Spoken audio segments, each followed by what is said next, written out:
You are now listening to the Someone's Favorite Productions podcast network.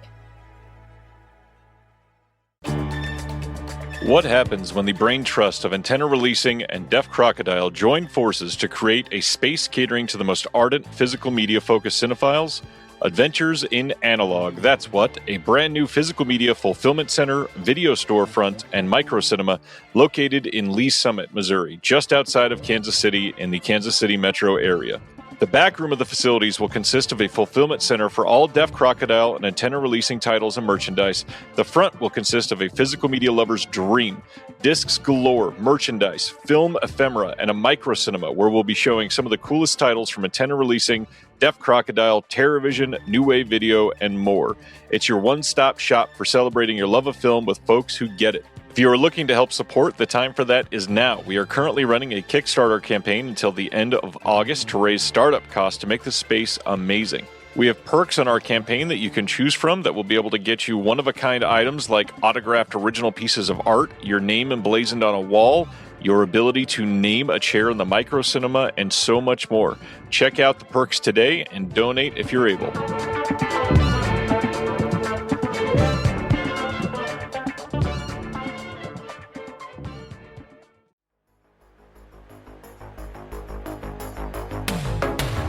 Do you love horror movies? Then welcome to Frightmares, a proud member of the Someone's Favorite Productions podcast network.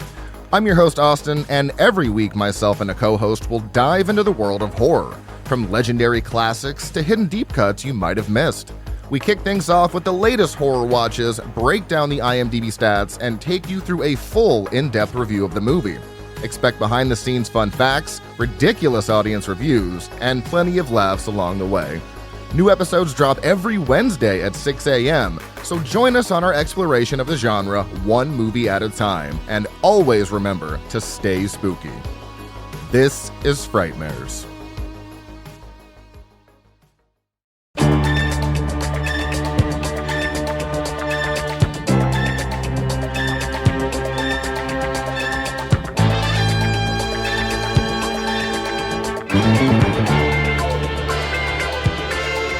Welcome to the official Deaf Crocodile podcast for the month of August, and not only do we have a lot of exciting things to talk about, we've got a couple answers to give to questions from the Discord we're going to cover during this. Oh, yeah, I forgot we were doing that. Keep your ears open. I don't know anything about this. What's funny, I think you're the one that requested the questions. Anyways, let's dive into it. Welcome, Craig and Dennis, and Chris, our social media manager, is here as well. How's everybody doing this blazingly hot month? Hey, I'm Dennis. Good. How are you? It's not the heat, it's the humidity. We're already breaking up. So much humidity. Ryan's already this mood. Please keep this going, Dennis. So is it 6:30? Yeah, so perhaps the secret to making our podcast weirder is to do it at night instead of the morning. Instead of in the morning. We're all really about brown face before we record. Ryan, how was your son? You had a birthday dinner, right? Tonight? He did have a birthday dinner. He went all out and chose Whataburger. It was an okay burger. Okay, what? It wasn't what a burger. No, it was what? Like, it was what? A burger? I think if they wanted the reviews, they'd put an exclamation point at the end of the name. Come on. And did you have a big burger? I had a chicken sandwich that was ho-hum. Well, wait, you went to Whataburger and you got a sandwich. No wonder you're like, yeah, it was okay. I've lost 150 pounds in the last year and a half. I'm trying to watch my girly figure. Which is great. I've been intermittent fasting as well with Maria's help. So, and I've dropped some pounds as well. Not nearly as much, the incredible job you do, Ryan. I appreciate that. Was not fishing for compliments. I'm terrible at that anyways. Chris, how's everything going? You've had a crazy month. You've been doing some Deaf Crocodile events and dealing with random things. I was going to say I've been doing intermittent binging, but I don't. Now tell us about the Music Box. You were at the Music Box and selling all sorts of product there. So yeah, Chicago. So a few weeks ago, now that since we've recorded, we did 4 days of Legend of the Sacred Stone at the Music Box. We got a Friday, Saturday, Sunday, and a Wednesday. I came in on Wednesday. to run a little merch table, and we got people in not only from the area, but folks coming down all the way from Minneapolis to see the Music Box and also to see Sacred Stone. Had a lot of great conversations. Thanks to everybody that came up and either bought some stuff or just chatted with me. There was one dude who really, really knew Peely, and it was very fun to see him. He was asking me questions about the continuity of different seasons of the TV show, and he was basically talking it through for himself, and I was just a sounding board. But yeah, it was a lovely night. We got on night one. A local film writer named B.L. Panther, who is going to be writing an article for Letterboxd on the history of glove puppet cinema, which is going to prominently feature our two Peely titles in it. They did an introduction to the film. I was not able to be there that night, but I do have camera phone footage that we can post on the site eventually. But yeah, by all accounts, extremely successful. Everyone's thrilled. Hopefully we can do Demigod there as well. It was in the third screen, the brand new third screen at the Music Box, which just opened within the last month and a half or so. And it is really beautiful in there. Stadium seating, soft chairs. Yeah. You love to see it. Seeing movies in a theater is definitely it's just a great experience. And I have by most standards, a very nice home setup with a nice big 4K TV and surround sound. It's still not the same experience. No, especially not a movie like Sacred Stone. Yeah. So, last week I saw Weird Kids in the theater, and that was fantastic. Oh, that's great. Great on screen. So, yeah, I'm always looking to see what's we're lucky I live in LA, and there's usually some sort of, older film that you can catch in a theater, and it's always just an amazing experience. I saw, this was years ago, but The African Queen in the big screen. It was just incredible. So yeah, go to a theater, people. Well, and I'm going to make a plug for our friend Ryan Verrill's company Antenna Releasing. We screened two of their films up here in Santa Cruz at the 418 Project recently, The Weird Kids, which Craig just mentioned. And just this past Friday, we showed Stolen Kingdom, which is the amazing, jaw-dropping documentary about urban explorers / like eBay pirates who break into Walt Disney World and roam around, take photos, and then start taking stuff and selling it. And it is amazing. You want to talk about an incredibly strange subculture. Yeah, and it also publicized the hell out of itself on the internet. Yeah, I need to see this just to answer the one question in my mind is how the hell could they possibly either think they'd get away with it or get away with it? That's nuts. So yeah, I need to see that. Especially because they feature themselves in all of their videos. Yeah. Literally, it's documented very well. And they're roaming around backstage in off-limits areas of Walt Disney World that are defunct. I mean, basically, it's like all the Jurassic Park sequels as a documentary, where the park is overgrown and swamp has reclaimed it.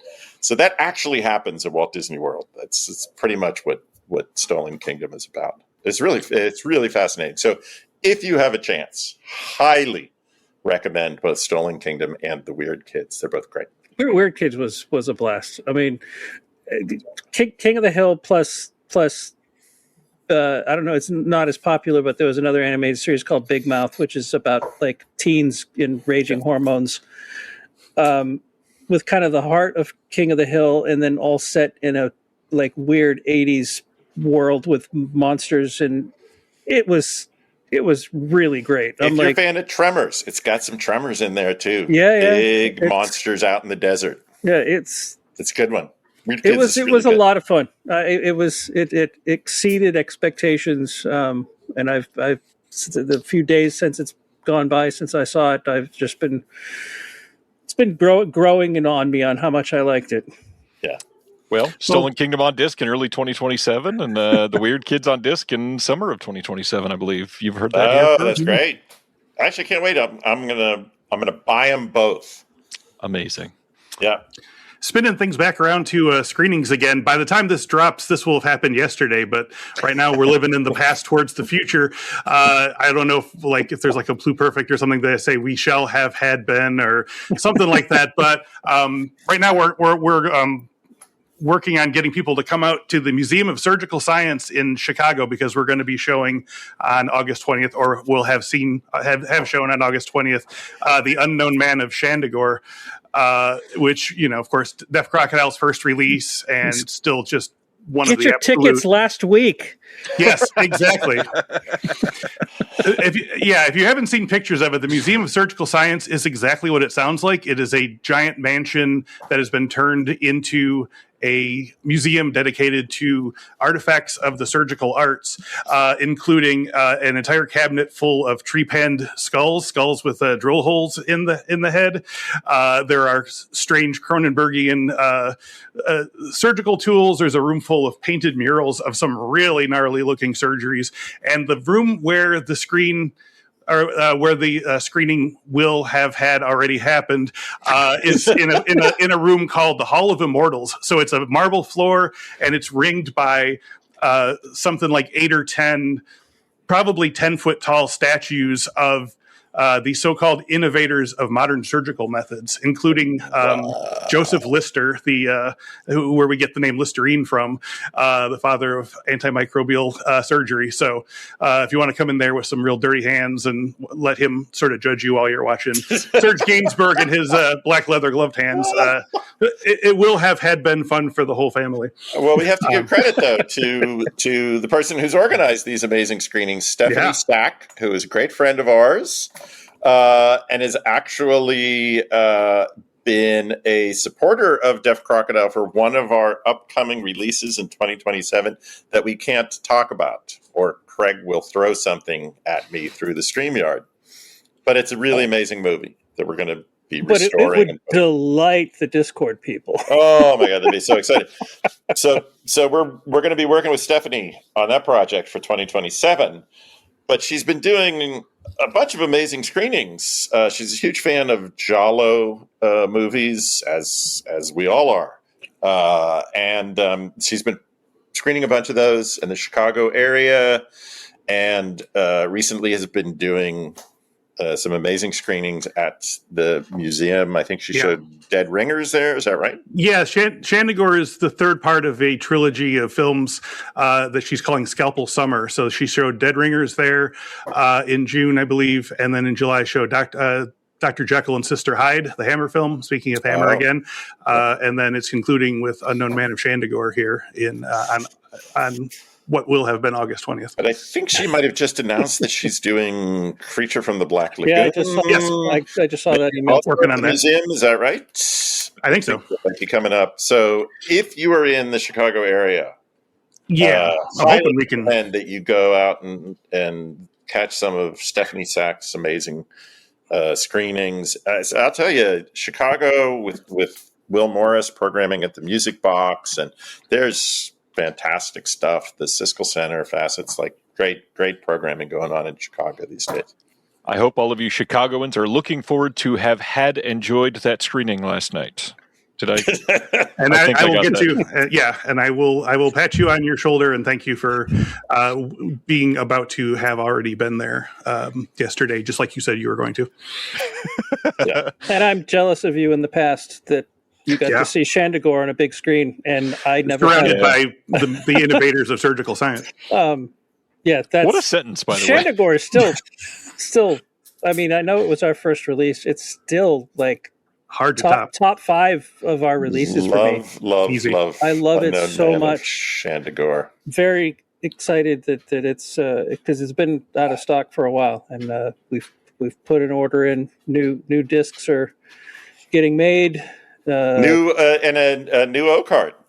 Yes, slip newly cover designed by slip cover. Yeah, Hot Love is done a really nice slip cover.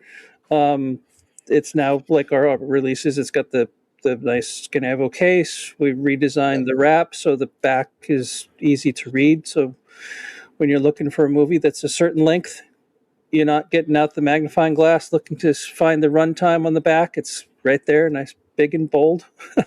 Well, and of course we reprint the wrap art by the great Tony Stella, which I didn't have to say the late great, but he passed away a few months ago. And that was because it was our first release. That was our first release. That was the first movie we got to work with Tony Stella on. We repurposed what was the slipcover he did is now the standard edition wrap. It's Tony Stella. It's freaking gorgeous. Well, and I guess to segue into talking about the first of I was about to say the same our thing. releases. So this month we're starting pre-sales for the fifth of our Alexander Petrushko releases. He's one of our very favorite filmmakers, the great Soviet fantasy master, and all of the previous ones, starting with Ilya Muromets, followed by Sampo, The Tale of Tsar Sultan, Ruslan and Ludmilla, have featured gorgeous artwork by Tony Stella. And for this fifth one, we were hoping to have him continue with Scarlet sales, and sadly, he passed away. Wasn't able to do it. But we do have really glorious artwork in, I would say, a style that pays homage to Tony's work on the previous films. Yeah, he tried to do the layout similar to how Tony had been doing all the Petrushko films. So can you talk a little bit about the artist for Scarlet Sale? Oh, it's Sam Hadley, who's terrific on Ryan's Reconnected show. I saw a release that was coming out. I'm like, oh wow, that's a really nice painted cover, and looked to see who did it, and it was Sam Hadley. So Googled his contact and let him know that we wanted Tony Stella, but would you like to do it? And he was very honored to try and take the baton from Tony and I sent him the previous covers that Tony had done for us, and he's like, well, it's not going to be that good.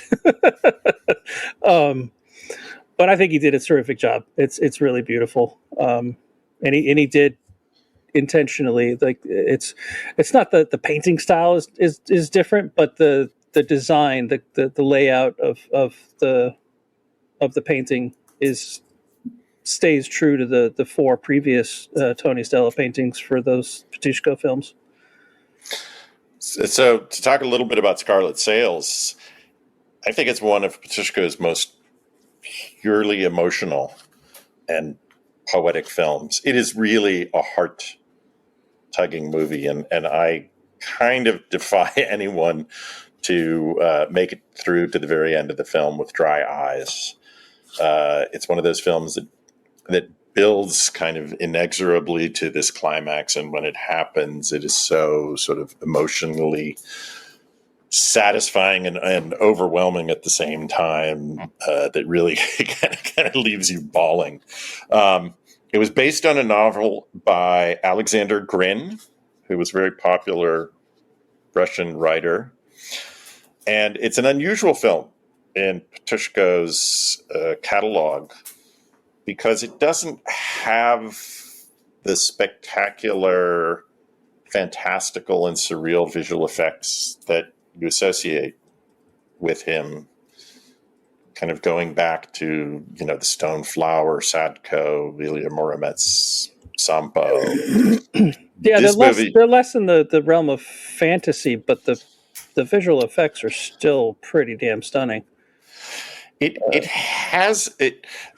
is such a kind of love letter to the myth and the mystery of the sea and seafaring peoples, because the two protagonists, in the film, one becomes a captain and goes off to sea, and the other, Asol, is the daughter of this kind of impoverished, down on his luck sailor who grows up beside the sea and constantly gazing out to sea, waiting for this shimmering vision to appear that she believes so strongly will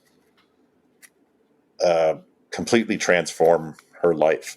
And it's in a way, she kind of manifests the climax of the film. People talk about that a lot these days, like how you can, you want something so deeply and you visualize it and it becomes real. And in a way, I kind of look at the climax of the film as Asol like manifesting this incredible vision that literally like comes to her.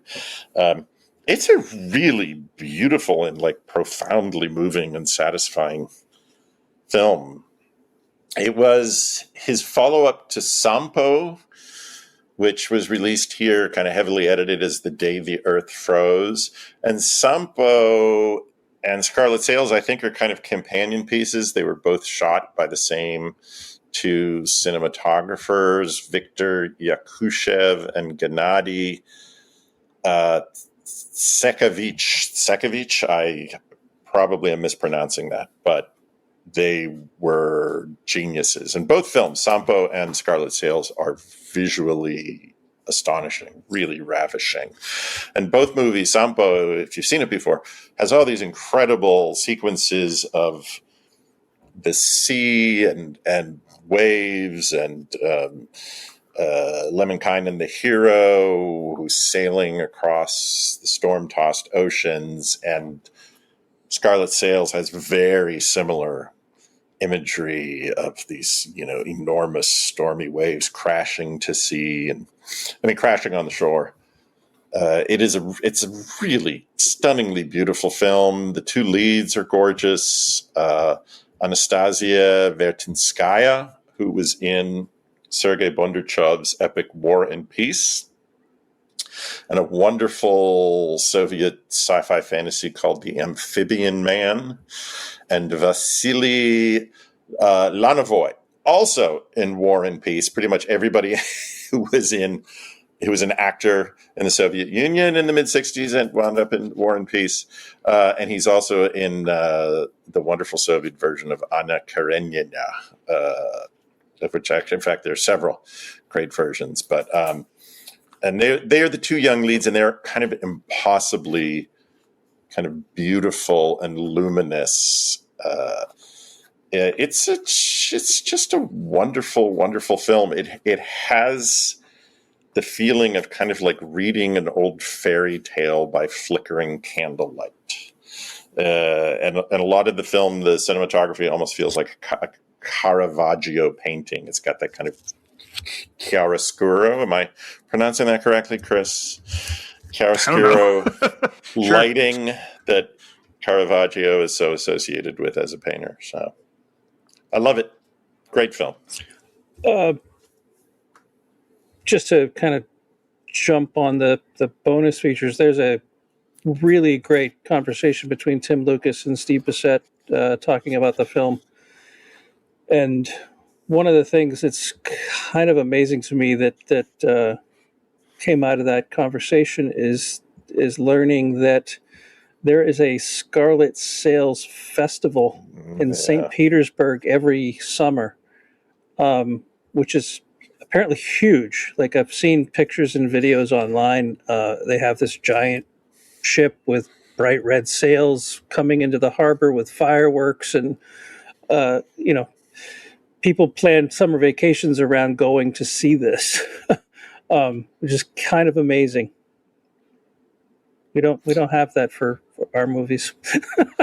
Well, the book is still really beloved in Russia to this day, and the film adaptation as well.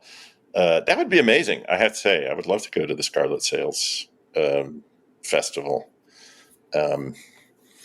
We have some other amazing bonus features as well. Peter Rolberg who's a fantastic Russian film historian. He's contributed to a number of our releases before, Savage Hunt of King Stack, some of the Patushkos as well.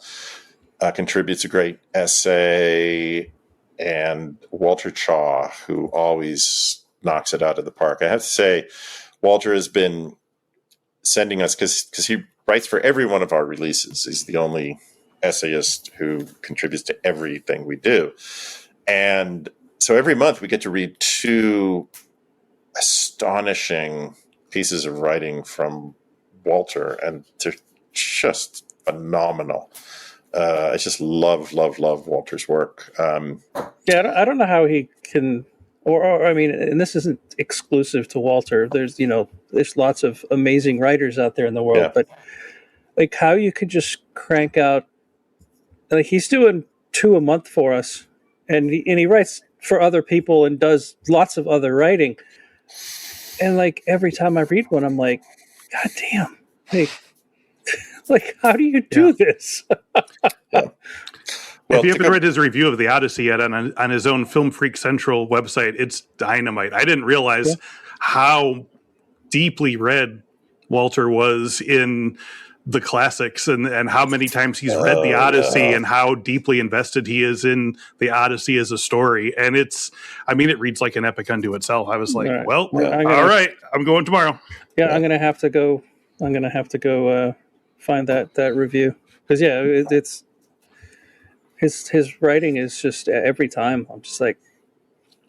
Well, and I want to go back for a second to talk about the video conversation.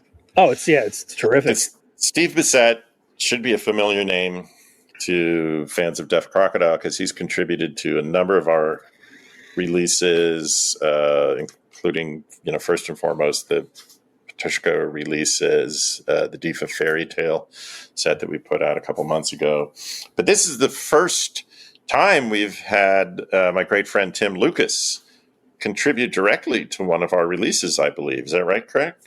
I think so. We've talked to him a couple of times in the past about things, and it just didn't end up panning out. But so I've known Tim for many years. When I first started programming at the American Cinematheque in the early 1990s, I met Tim when I was organizing a retrospective with his help and the help of the late Alan Upchurch of Mario Bava's films.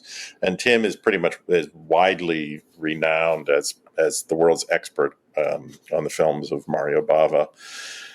And I've known and admired Tim and his wonderful late wife, Donna's work with Video Watchdog, which is a magazine which I know is near and dear to the hearts of many people listening to this. And when we put out our first 2 Patushka releases of Ilya Muromets and Sampo, Tim and Donna were very generous in allowing us to reprint as part of the booklets in 2 parts this incredibly detailed, authoritative article about Patushka's work written by Alan Upchurch, which I think was the first really major piece of writing in English about Patushka's films. Yeah, they talk about that quite a bit in their conversation, and I was looking online to try and figure out which issues of the magazine that was from, and that was very early on. It's really early, yeah. The Alan Upchurch articles were in issues 8 and 9. And then as I was looking for which issues it was, I also discovered, I know Stephen had said that, he had been good friends with Tim for a long time, but the very, very, very early issues of Video Watchdog have articles written by Steve. So everyone goes way back. Yeah, and I have to really take my hat off to Tim and Donna, to Steve, to my friend Robert Skotak, and others who were Alan Upchurch, who were really ahead of the curve. Like we're putting out a number of these films now in beautiful restored versions. Like Scarlet Sails was just gorgeously restored in 4K by Moss Film, and we have to thank them enormously. Tim, Steve, Alan, Bob Skotak were writing about these and a lot of other films, Czech fantasy films, and all sorts of incredible movies decades ago, before almost any of them were available here to see. So in a way, we're coming late to the party. Like, they kind of blazed the trail for interest in these movies. So again, say an enormous thank you to Tim and to Steve for contributing to this release, and also all the work that they've done over the years to champion a lot of these under-recognized and unjustly obscure fantasy, sci-fi, horror classics. Whew. This is a lot. And we have more. We've got an audio commentary by actually the author and film historian Rich Johnson. This is the first time he's contributed to any of our releases. Does a wonderful commentary.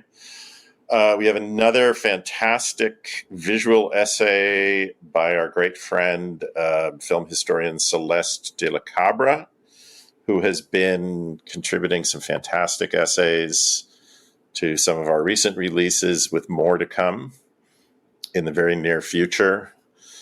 And this is the first ever, U.S. Blu-ray release for Scarlet sales. So we're really excited that this is our 5th Patushko film. Of course, we keep hoping, pushing, pleading to get more. And we do have more wonderful Russian fantasy film upcoming. I'm not going to say any more because Craig will get mad at me. But we do have more to come. So if you're a fan of Patushko and Russian Fantastica filmmaking, wow, there's some goodies coming up. Yeah, I'm excited. I have not seen this one yet. Very eager to check this one out. And I gotta be honest, this is the first time I'm hearing that Rich Johnson is on the disc. Rich is a friend of mine. I'm stoked on that. That's amazing. Nice. We probably actually got to Rich through you, I'm guessing, Ryan. As with so many, like, we completely forget. Like, oh yeah, Ryan suggested this. We found them through Ryan. So. Yeah, I've been a fan of Rich's for a long time. He's doing some great stuff, and in fact, tangentially related to something else that you guys have been looking at behind the scenes, sort of. Anyways, I'm getting as cryptic as Dennis now. I will let that go. This sounds like, as soon as people hear this on Discord, they're going to be trying to guess what it is that you're. And Rich is like, "What am I working on?" The Deaf Crocodile. Anyways, I know, and now people are going to be combing through like Rich's posts, like, "What is he talking about with Deaf Crocodile?" It's true. That is incredible. This sounds like a noble addition to what we've seen from the Patushko stuff so far. I only wish that we had a brand new Tony Stella artwork to grace the front, like we all do. Yeah.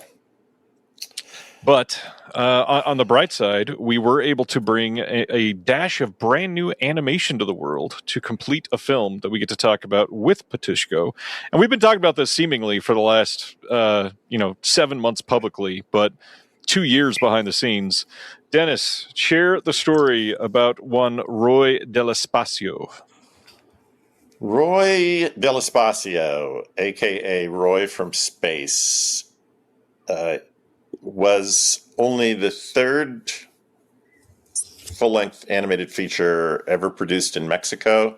It was directed by a very creative and acclaimed titles and commercials animator named Hector Lopez Carmona. This was the only feature film, sadly, that he got to complete. And it came out in 1983, and as far as we can tell, it played for about a week in a handful of theaters in Mexico City, was not a success, and then it vanished. And when I say vanished, I mean gone. There was no VHS release, there was no late-night TV broadcasts, no Laserdisc, no Betamax, no nothing. No film stills. Yes, and literally nothing. only a handful of images. It's like a lobby card or something, right? Yeah, there's a couple lobby card images and like a original Mexican one sheet poster, and so it kind of became this really sought after kind of whispered about lost movie for a number of years, and a few years ago it was mentioned to us, and our kind of radar went up, sort of like My Favorite Martian, like animation, sci-fi, lost movie, and those are kind of all sweet spots for us with films like Delta Space Mission and The Son of the Stars and The Cathedral of New Emotions and Gwen and the Book of Sand, and we love kind of wild, surreal outsider animation. So we started looking for Roy from Space, and eventually we got in touch with the help of a wonderful film historian who lives in Colombia named Alejandro Vidal Cheris. Put us in touch with Andrea Perez Mata, who is the daughter of the original producer of Roy from Space. And she confirmed that she has rights to the film. There were no scans or digital materials, but it turned out amazingly that the camera negative was being stored with the original sound elements at the Cineteca Nacional in Mexico. And if we were willing to license the film and pay for a new scan, and then, of course, do the digital restoration, we could release it here. And then, Craig, we were literally, so the negotiations had gone on back and forth for about a year and a half. And there were times when they just completely kind of fell through, and months went by, and we were like, okay, Roy from Space isn't going to happen. We're just going to give up. And then it would kind of flare to life again. Then it would go away. But finally, we were ready to pull the trigger. We had the contract. And Craig, do you remember what you said to me? I don't remember the exact words, but I remember my feelings at the time were spending this much money for a film and then scanning something that we've never seen a single frame of seems insane. And so we did it. Because that's us. It sounds very Deaf Crocodile. That is the essence of Deaf Crocodile. I said to Craig, I was like, what?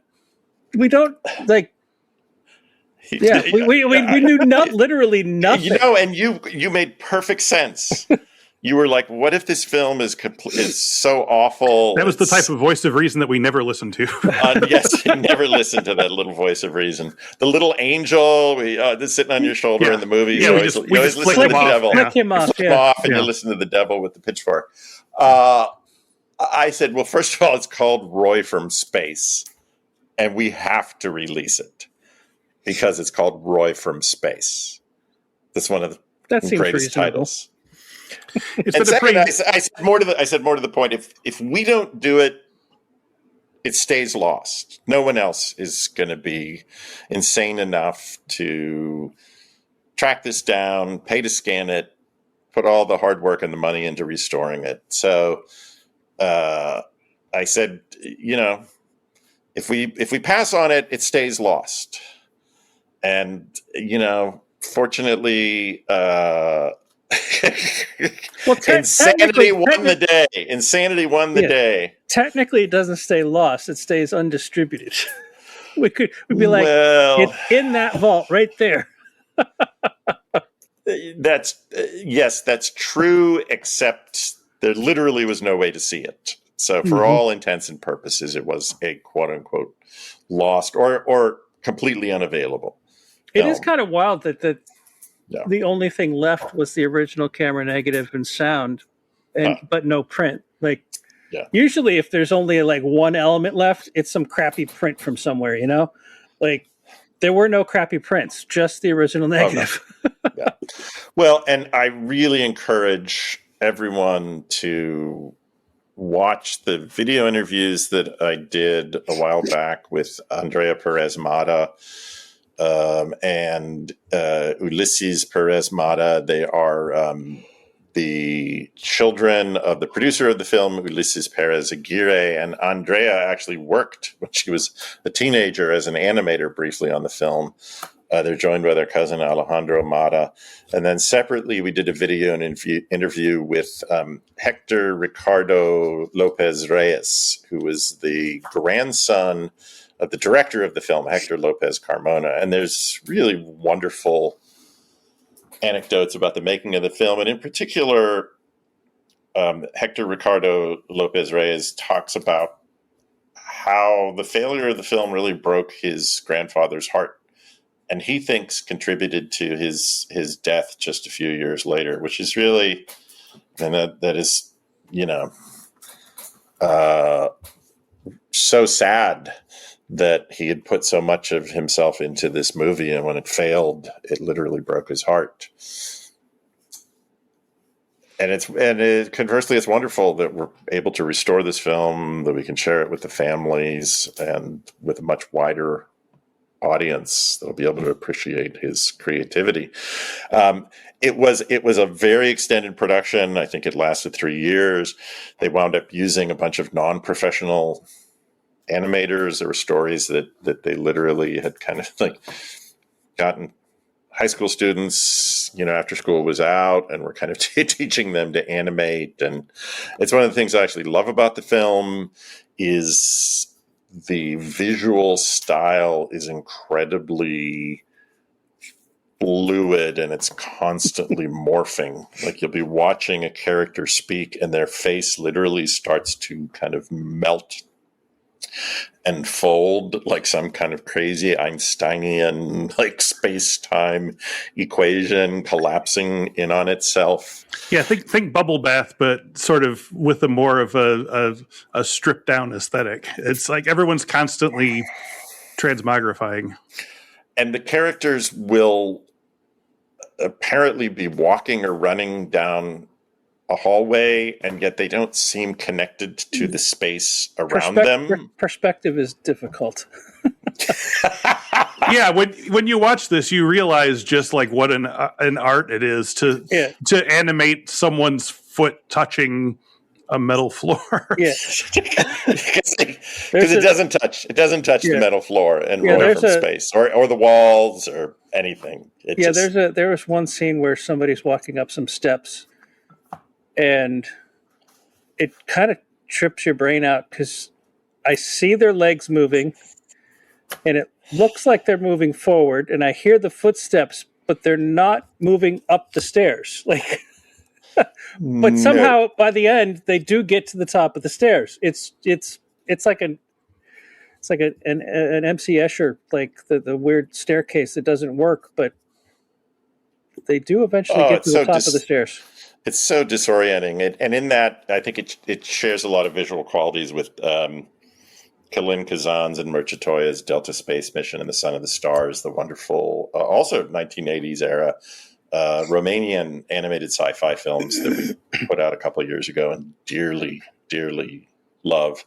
And in a way with Cathedral of New Emotions, another great animated sci-fi film that we restored and put out a couple of years ago. So it's got an incredible score by Ernesto Cortazar. Kind of, if you love sort of groovidelic, synth-laden sounds, this is kind of wonderful wall-to-wall groovy music.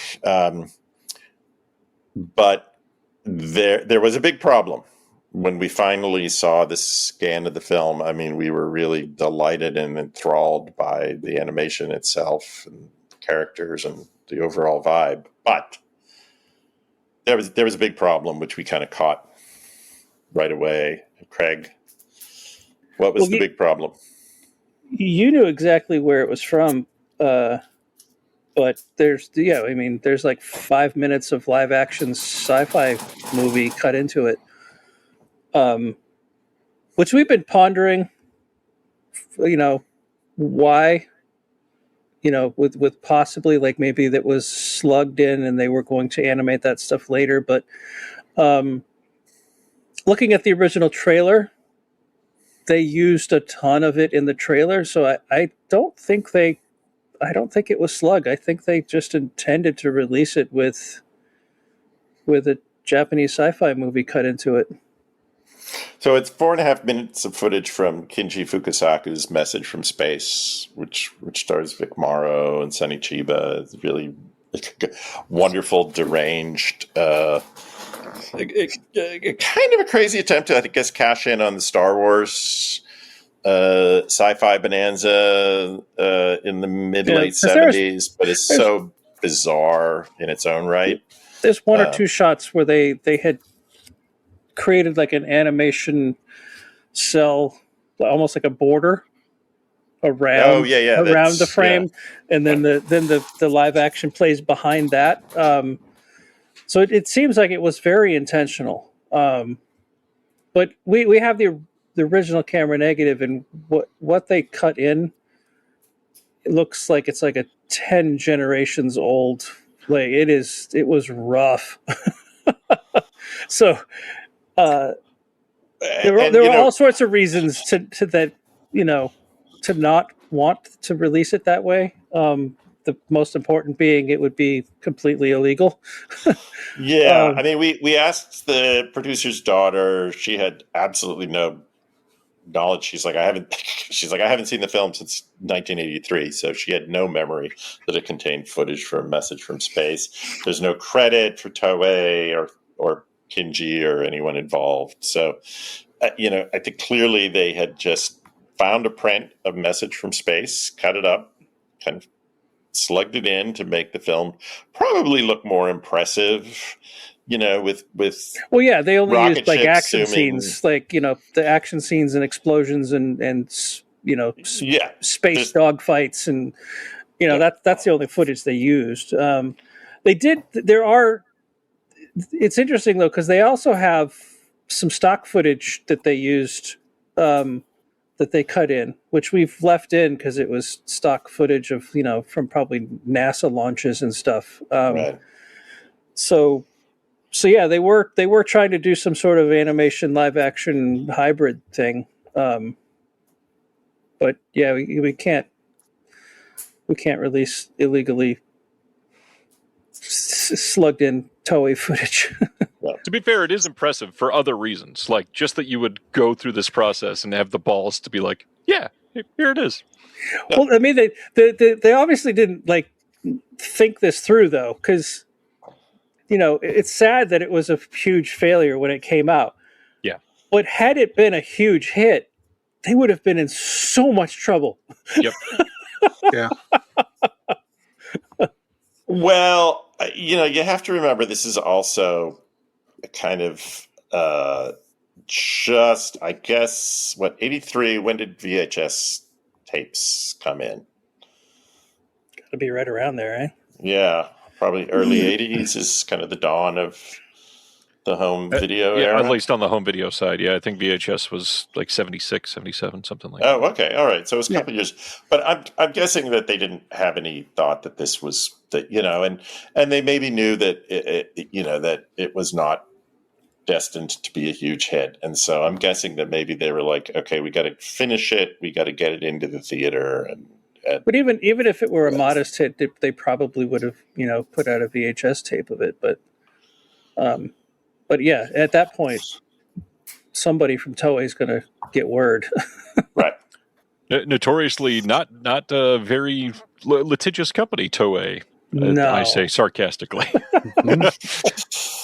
Just let it ride. Anything you want to do. And ironically, we are working hand in hand with Toei on a release for the very next month after this one comes out. Which is Frankenstein Legend of Terror. Just terrifying to think that's coming up so soon. Yeah. I wasn't going to say anything, but yes. So we decided to replace that kind of slugged in live action footage with actual 2D, kind of hand-drawn and painted cell-animated footage in the style of the original. And we talked to a bunch of people who know some super cool animators, and were put in touch with Isabel Aspin and Brian Smee, who are two incredibly creative animators in the Los Angeles area. Another very small world moment. When we got the email, I saw the email from Brian Smee, and I'm like, I know that name. But I also have the world's worst memory, so I just had to start searching my old emails. And he had organized, well, we had a poster contest for Belladonna of Sadness way back in our Cinelicious Picks days, and he had entered that. But he also had organized a student screening at Cal Arts, because he was a student then at Cal Arts, and I went there and did a little Q&A and screening of Belladonna at Cal Arts with him. And then, all these years later, he's animating for us. So Brian and Isabel took a look at the film and amazingly agreed to replace the live action footage with kind of new animated footage that they created, but in the spirit and style of all hand done. Yeah. And you visited their studio while they were doing it. Yeah, Craig. which again, it's, in the spirit of how the film was made, their studio was a room in the back of a law office in Pasadena. I was about to say studios being a little ambitious. Yeah. So yeah, they had this one room. It was an unused room in a law office that they rented out, and they had all their equipment in there. And yeah, it's just, I say every time we talk about an animated film, the thing I love about restoring them is getting to see how handmade everything is. Roy from Space, it takes that up to a whole nother level with both the original film and seeing how much, or how, I hate to use the word mistakes, but they're mistakes. Like, there's a lot of mistakes in the making of the film, where backgrounds change, but there's like a single frame where everyone's head just disappears. Like, there's lots of stuff going on. And then seeing Brian and Isabella doing it all, like getting to actually go to there and watch them by hand doing like one frame at a time. And Isabella like drew individual little spaceships and cut them out. So there's like little bitty spaceships, and that are, moving across the frame. Yeah, it was just a blast to see them putting it together. And we've got a great little featurette on the disc, in their studio, working and talking to them. So that's great that people get to see the work they did. And then they did such a good job kind of matching the visual style. And Brian himself insisted, like, we weren't going to do it. We were going to they did it all by hand, and then they were going to give me the digital file, and I was going to, get it to try and, visually match. And he insisted. He's like, no, we want to take this digital file, and I've got a guy who will film it out on film, and then we're going to scan that film, and then give you that file, because he wanted legit, actual film grain and any sort of gate weave and dirt, to all be analog.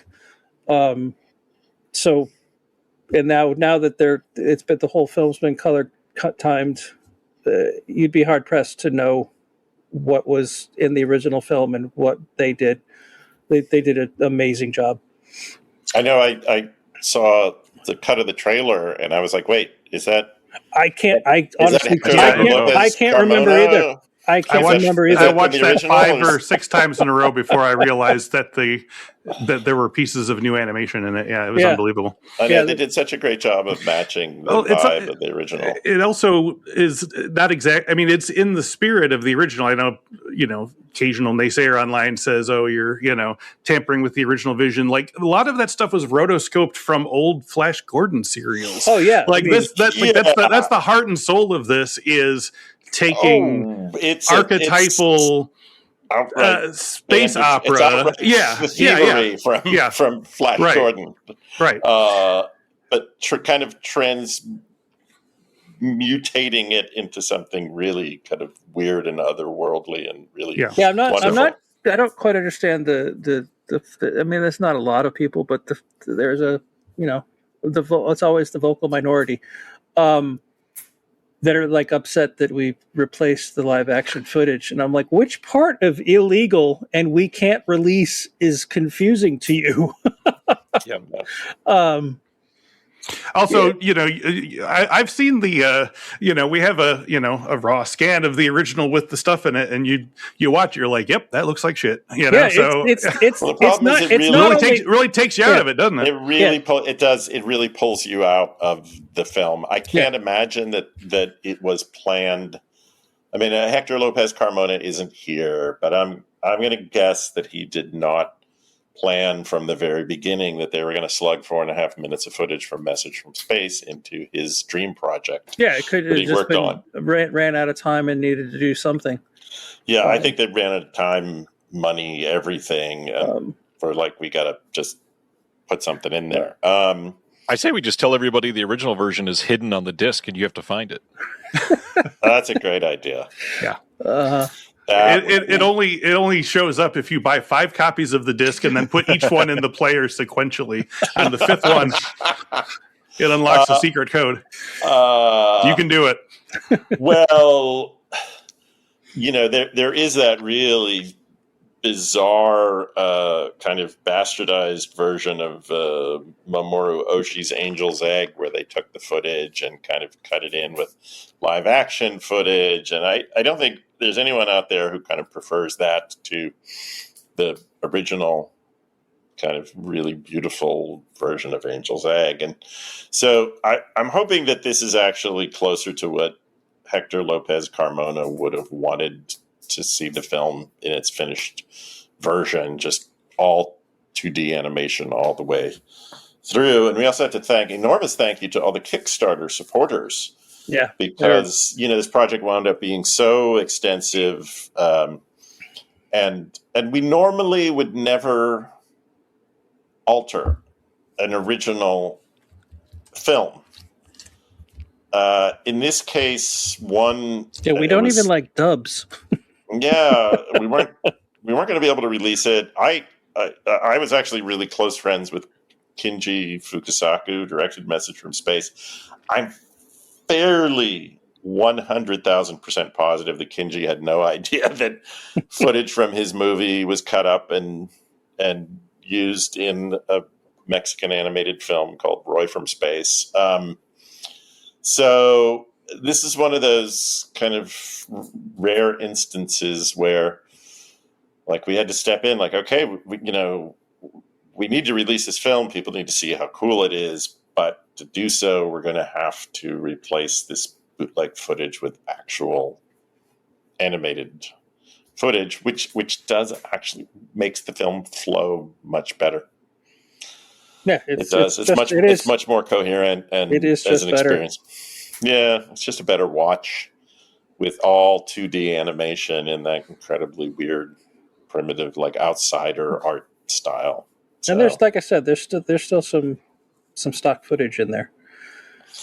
There's a little bit. There's a little bit of stock. Yeah, not much. Not a lot, but there's a little in there. They give you kind of a sense of what it would have looked like with all the other stuff in there. So, and an enormous thank you to Alejandro Vidal, who was incredibly patient and persistent. Every couple of months he would check in with us and say, "Have you heard anything?" And he would be communicating with Andrea Perez Mata, the daughter of the producer, and he really, more than anyone, was responsible for helping us get this across the finish line. And so, a huge thank you to Alejandro for all his, patience. And he wrote, so he contributes a fantastic article in English for the Blu-ray set, which is a kind of a revised and translated version of an article. So he wrote one of the first scholarly articles about Roy from Space a few years ago when it was still a missing movie, completely unseen. So it's great that he was able to kind of translate that, expand it for the booklet with all sorts of new information that came to light as a result of talking with the children and grandchildren of the filmmakers. Walter Chaw, of course, contributes another great essay. We have a fantastic audio commentary by Armando Hernandez and Joey Diaz of the Trash Mex podcast, who keep your ears, I guess it's your eyes peeled and your ears perked. Is that right? What are the metaphors? But we're going to be doing some other super cool stuff with Armando and Joey, and they did some fantastic screenings when I was running the Philosophical Research Society in LA, and we love everything they do. So please check it out. If you have not listened to the Trash Mex podcast, highly recommended. We have a new visual essay by Celeste de la Cabra, who's actually on both of our releases this month, Scarlet Sails and Roy from Space. There is a featurette edited and put together by Ryan Verrill of Someone's Favorite Production on the creation of the new animation, the replacement animation by Isabel Aspen and Brian Smee.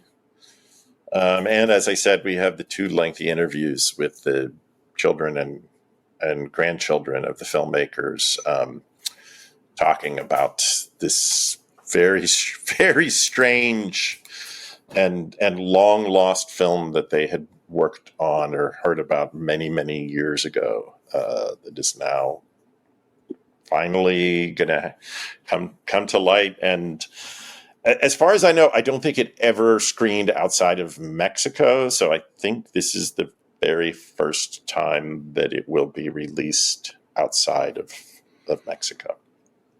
So, which is super exciting. And unlike the Shandagore screening, which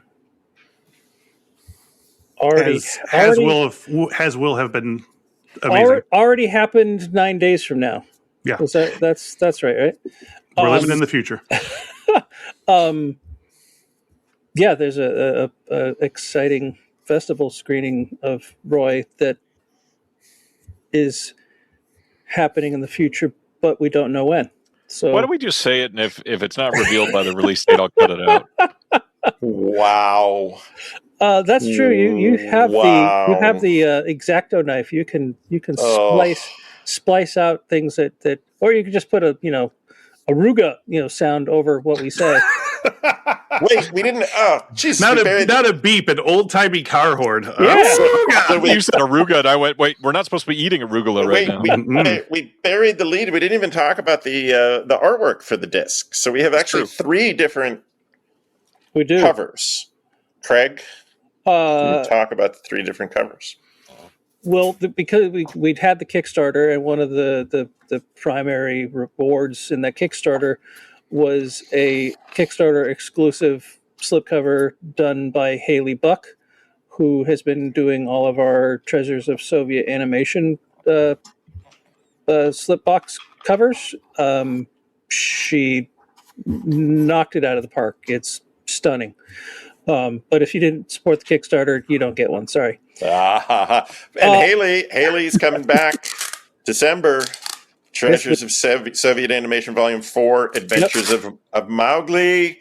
And I'm going to tell you, it's not the last of the Treasures of Soviet Animation. Oh, not even close. There's a lot more to come. Wow. Second cover is our normal slipcover edition, which was penciled and inked by Gilbert Hernandez of Love and Rockets comics fame, And then Richard Cox, who's done some amazing covers for us, painted Gilbert's pencil and ink drawing.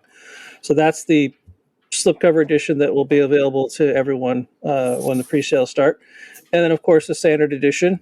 It has a cover art by Beth Morris, who does all of our standard, almost all of our standard editions and all of our graphic design, and we'd be just lost without her. we would truly be lost in space. Just drifting in the void without Beth to put it all together. Yeah. And I spent a lot of time. Your feet wouldn't be touching the ground, just like Roy. Exactly. Just like the robots in Roy. I spent a lot of time and research, finding what I feel is the perfect artist for each release. But that's really just the beginning. Like, getting the whole packaging to look right is another entire job, and Beth is great. Oh yeah, so everything that you're seeing, any of the graphic, elements from the wrap, the O card or the chonky box that we had been doing and will occasionally, do the disc itself, the booklets, the disc, everything. the booklet. She has to take all the disparate elements, whether the written essays and illustrate with photograph, production sketches, make sure everything is in the right format so that we can get it to the factory in Germany to come out looking gorgeous. And she's amazing. We love Beth. And they're German, so they're fussy. I remember when we first started working with Sonopress, like they would kick back files to Beth because the margin was literally 1 millimeter off. So yeah, she nails it now. Like they don't kick anything back. No, she's so great. But then wait, there's more. There is, which I don't think. Yes, the store exclusive. Isn't that for this? No. Or no, it's for next month. Oh Lord, it's all blending together. You got all excited, but you can save that Scalpel one for time. next time. Okay. Sorry, Next that's month for we'll October. be singing a different tune. So now Okay. now at least people know that there's a store exclusive release coming. Yes. Oh. Hint. It'll be a variant of one of our upcoming releases, only available at the Adventures in Analog store opening in Lee's Summit, Kansas City, Missouri area, with our great friends Ryan and Billy Ray at Antenna Releasing. Yes. I'm assuming anyone listening to this already knows that we have a Kickstarter running right now, raising funds so that we can open this video store. And when you walk in, there's actually something in there, which is a very, very expensive venture. If you just think about how much is an average boutique Blu-ray, MSRP, probably what averages 40. Average, yeah. Yeah. Granted, we'll be able to buy at wholesale, so we'll probably pay half that. But that's $20 a pop, and we need to fill a store. So we really, that's why we're having this Kickstarter. Like, we want to be able to have a store that when you walk in, you'll want to return, and you'll want to hang out and talk Ryan's ear off about movies. I never do that. And speaking of animation art, my wife Mari and I have donated from our personal collection an original cell from Disney's Dumbo. This is an actual cell that was used in the production of Dumbo. And there was a short window in the late 30s, early 40s where Disney Studios made a deal with a fine art gallery called the Corbusier Gallery. I think it was in the Bay Area in San Francisco. And they released a very limited number of original cells from the first classic legendary Disney movies. We're talking Snow White and the Seven Dwarves and, Pinocchio and Dumbo, I think Fantasia. And then it ended after just a few years. But a couple dozen stills from each of from each of those films were sold for like the whopping price. It was like $15, $20, $25 a pop. But they were the first gallery that ever actually treated back in 1940, that was a lot of money. Original animation as art. And of course, now we're seeing prices like skyrocket for animation art. So this is an original cell from like one of the most famous moments from Dumbo, which is the baby mine sequence where Dumbo's mother kind of takes her trunk and lifts up the little baby Dumbo. So it was beautifully restored by a preservationist named Ron Stark, who sadly is now passed away, but he was very well known for a number of years as one of the foremost restoration artists who dealt in original Disney artwork. I went to his offices, his studios, and it was incredible. He had recreated the process by which the Disney animators had created these incredible works of art in the 40s, 50s, and 60s, like all of the original paints, and he even had some of the original like Disney animation it's like the mechanisms and that they had used back then, and unfortunately it's all gone now. Ron passed away, and so his studio is now shut down. But it was, oh my God, it was like Aladdin's Cave of Wonder, hundreds and hundreds of painted backdrops and cells and incredible memorabilia and merchandise. And so he restored this cell from Dumbo. So if you love animation and you want to own a piece of legendary Disney history and support physical media, home video, in a brand new home video store in Kansas City, Lee's Summit, consider donating a big chunk of money and getting an original cell from Dumbo. And your name on the wall in the store as well. Yeah, there's the Dumbo is definitely one of the big ticket items. We've got another big ticket item is one of the original Dave McKean paintings that he's done for us for Arrival from the Darkness. Great big, what is it, almost 30-inch square painting. It's a big painting. Craig, I can't believe you're actually willing to give that up.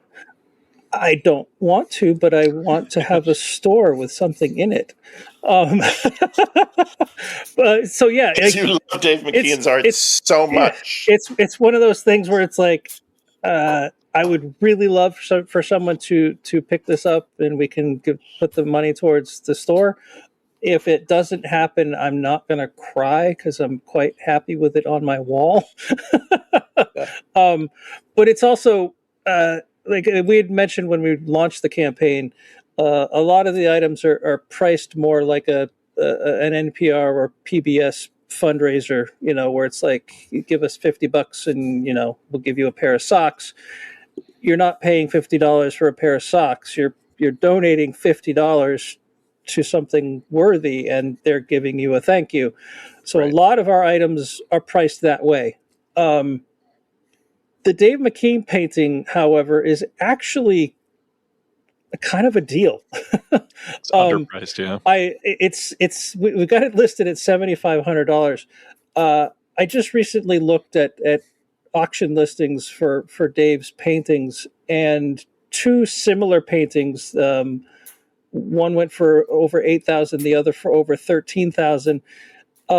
But the upper limits of what his artwork gets, he just recently auctioned a page from a Batman graphic novel that featured the Joker, and that went for over $300,000.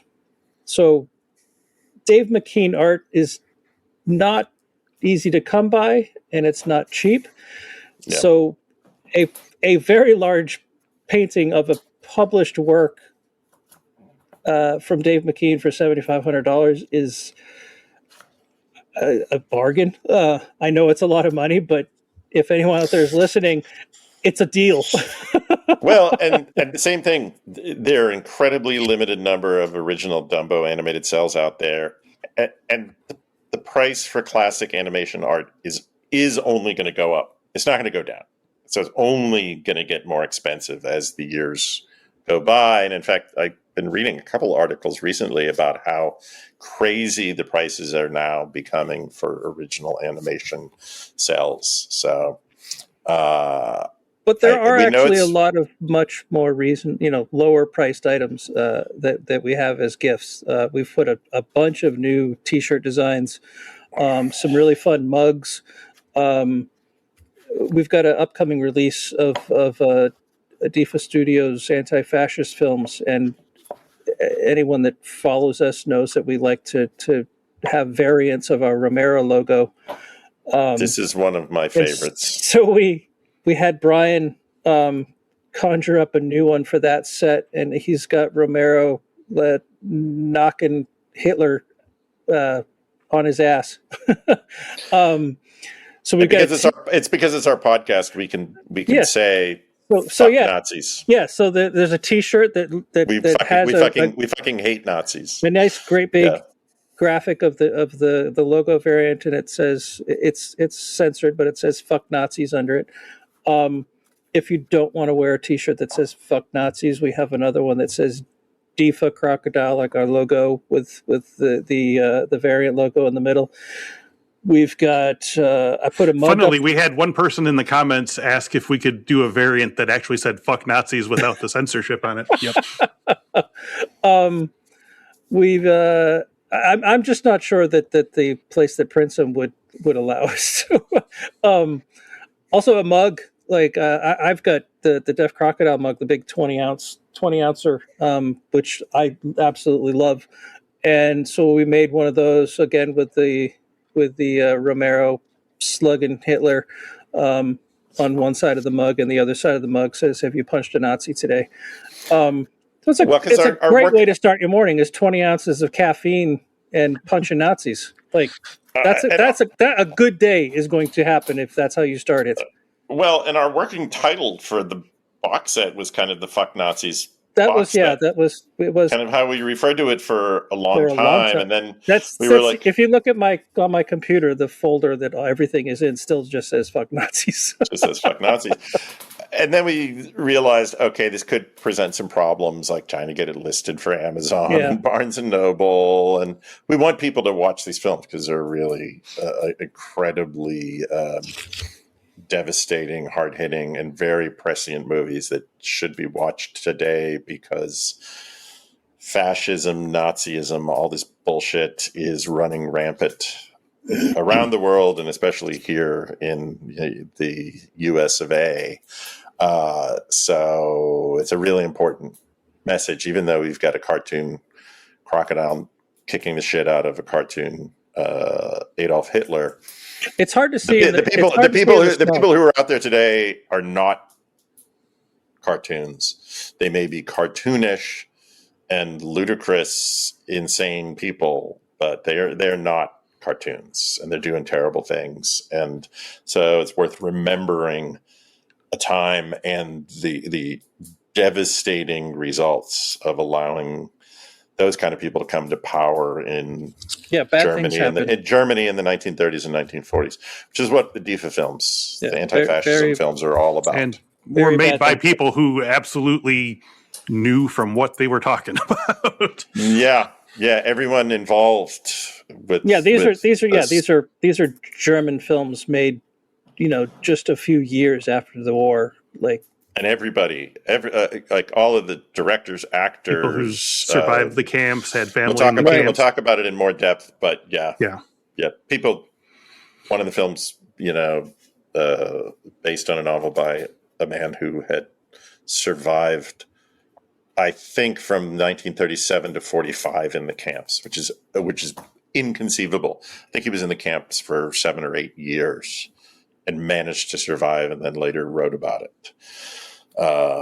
So yes, fuck Nazis, and buy and proudly wear your shirt of Romero the Crocodile kicking the shit out of Hitler.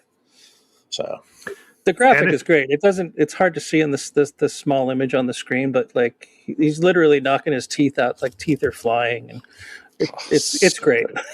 Brian Level is fantastic. Oh yeah, we love Brian. We have an animated Deaf Crocodile logo actually coming soon. Right. That I was going to mention that when we were talking about Roy, and I completely forgot. Yeah, and actually combines. Roy will debut a new opening Deaf Crocodile logo that's actually animated. And animated by Brian and Isabella.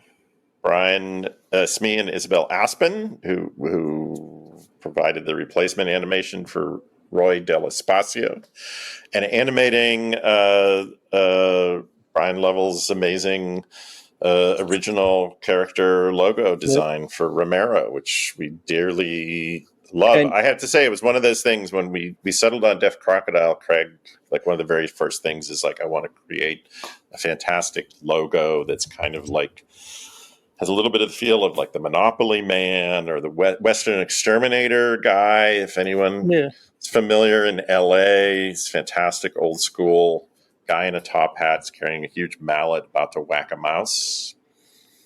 It's fantastic. So Craig was like, yes, I want that kind of a vibe. We just literally just kind of described, told the story that the name comes from. We told, gave Brian the story and a brief description, like of, a sophisticated crocodile with an ear horn. And, version 1, we were just like, yeah, done.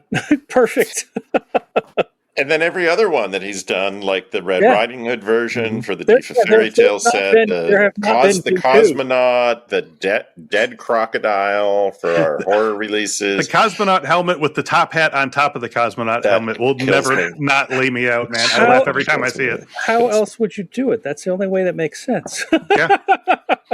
It's got to be very heavy so it doesn't float away in that's zero how gravity, Roy from space would do it. Exactly. That's true. If he were dressing up, you don't take your helmet off. If he were putting on the rest, Roy never takes his helmet off. That's gauche.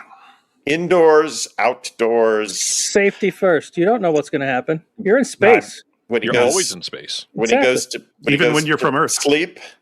When he's making sexy time with the beautiful princess, I think he leaves his helmet on because you don't see him take his helmet off ever. Well, that would also involve having to animate more hair, and it's like, no, just keep the helmet on. No, that's not the reason why. It's because the guy was Roy from space. Always be prepared. Always keep your helmet on. So I love it. The scenes where he's literally talking to like the king and his daughter and everyone else, and they don't have helmets on. No. Nope. Roy. Sealed off. Nothing's. He's like the boy in the plastic bubble. Yeah, he has pre-existing allergies. Turns out, space dust. Yep. We went through that. We went through that whole thing without talking about the plot of Roy from Space. I just wanted to mention that. Wow, is that super important though? I don't think so. I couldn't even really describe it if I tried. I wanted to have someone explain it to me, so that's why I asked.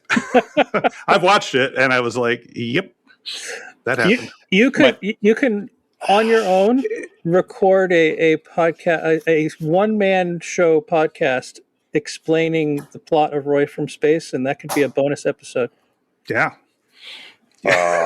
And you should go in with no research. Just hit the record button. I don't remember the names, but there's two characters, and their names are like Czar and Dar, and one's a good guy and one's a bad guy, and their names are one letter apart. Yes, their names are one letter apart. They look identical.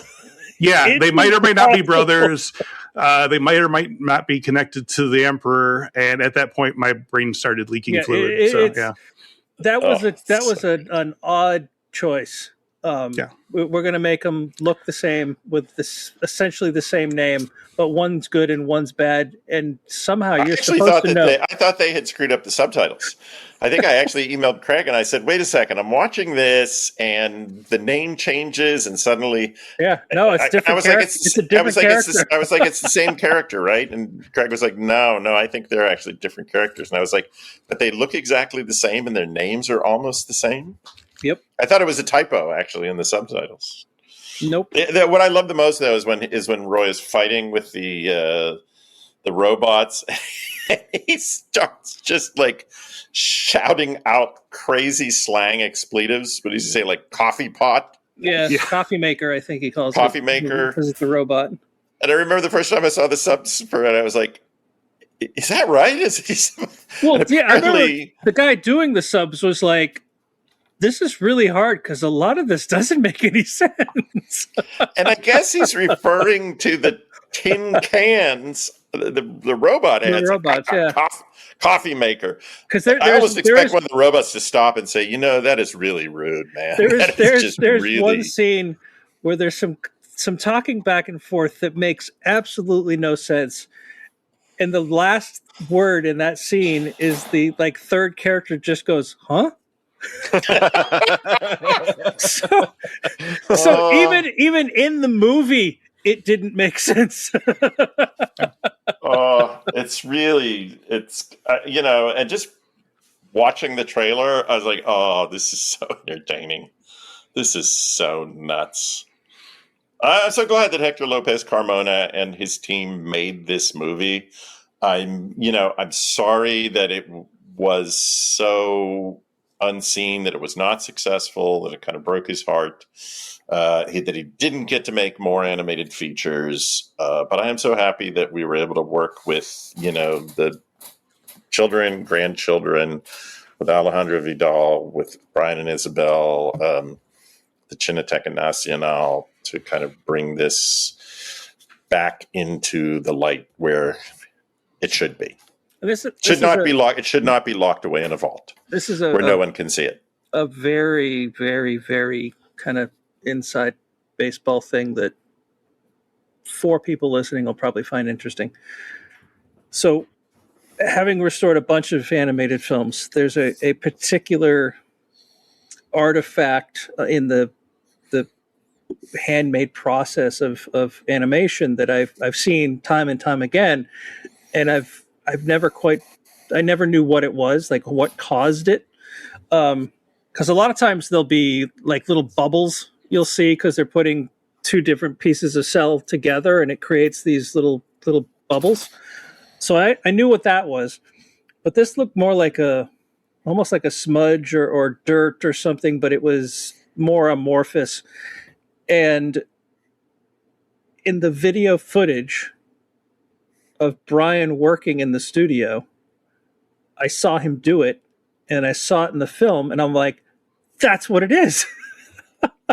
So when he was animating the lightning, the electricity coming out of that tower, he would draw a line, and then he had like a wet paper towel, and he'd just wipe it away, and then he'd draw another line, and he'd just wipe it away.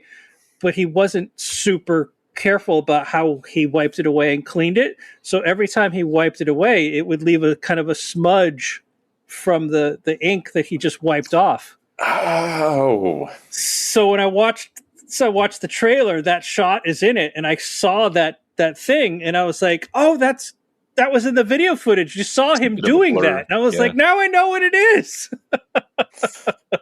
That's incredible. So yeah, that delighted me to know what caused that. And I was like, oh, okay. They're just going quick.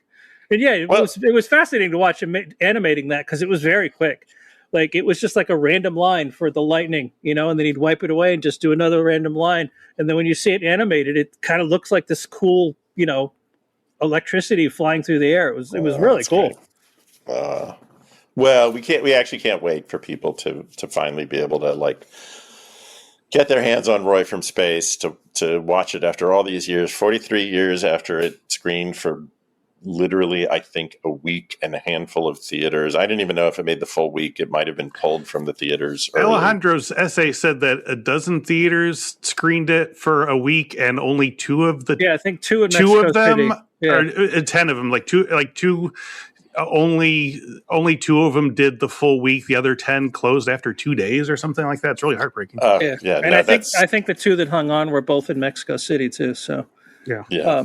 But similar to like Solomon King, I remember talking to the family, and there were like grandchildren that had heard stories that their grandfather had made a movie. Yeah. But there was no evidence of it. It was just a story that, in the family they'd heard, like, oh, granddad made a movie. So they finally got to see it. And I'm sure it's the same situation with Roy from Space. There's probably tons of family members that have, there's stories, you heard about it, but none of them had ever seen it. So, and I will say that we should come up with some kind of like a lost-o-meter. There are various levels of how obscure. There's like kind of like little seen, unseen, very rare, kind of lost, mostly lost, and then there is like DEFCON 5 lost, where there isn't like any trailer footage, anything that really has survived. And I think this is only the second project we've done, after Solomon King? Well, it's also interesting, like the different, not just a matter of how lost, but like, because like Solomon King, had a theatrical run. It played on TV. They had TV trailers, cut. And then somehow it disappeared. And and sadly, the as far as we could tell for Solomon King is that all the elements were stored at CFI in Hollywood, which closed down in the early 2000s. And they had no way of contacting anybody with whose that material belonged to. And so the original negative, all the original elements were probably at CFI until like 2000, was it 2 or 3, whenever they closed. And at that point, they were probably thrown away. So even though no one had seen it, it was still considered lost. The elements still existed up until that point.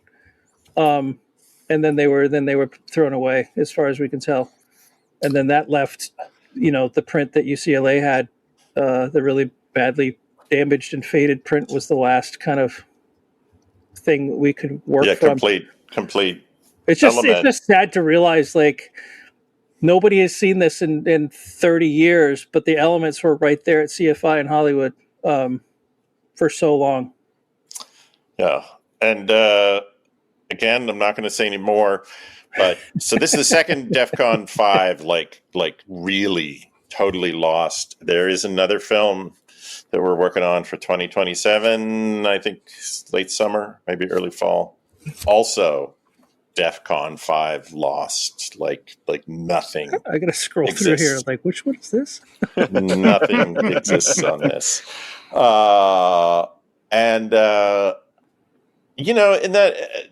hey, that is super gratifying when we're able to again help preserve and shine a light on, the work of these filmmakers like Sal Watts with Solomon King, or Hector Lopez Carmona with Roy del Espacio, that has just been kind of unjustly neglected and hidden away for so long.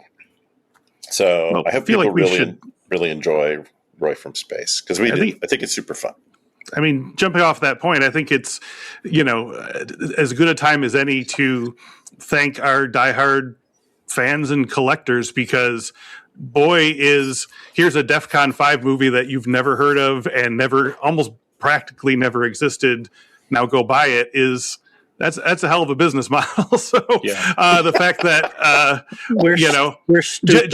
just like you did when you scanned Roy from space without getting to see it. Like, you got to thank the hundreds, thousand people who do the very same thing with us every single month. Although I have to say, I don't know who it was that said this, but I was just like, yeah. So I know a lot of people are very hesitant to blind buy a movie. And our standard editions are currently $21.